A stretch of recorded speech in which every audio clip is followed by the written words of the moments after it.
As it was described by one of my group mates named Emily, there are many different approaches and tasks that can be done in order to be a successful leader in enhancing group leadership.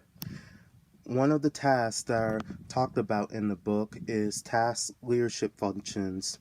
These include behaviors that help the group complete their work. For example, helping setting the group's agenda, just like when Mike found a treasure map in his father's attic.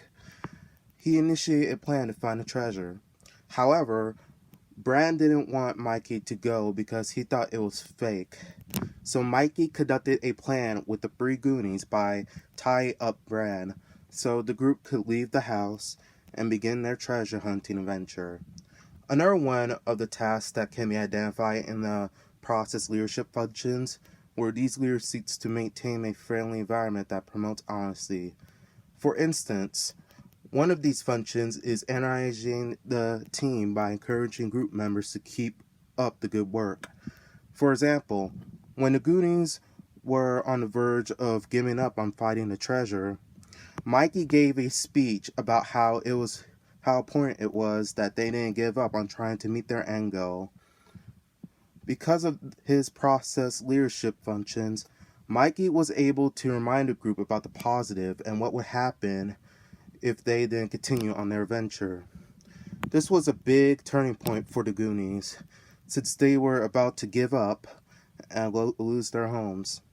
However, with Mikey's leadership skills, the Goonies were able to meet their end goal.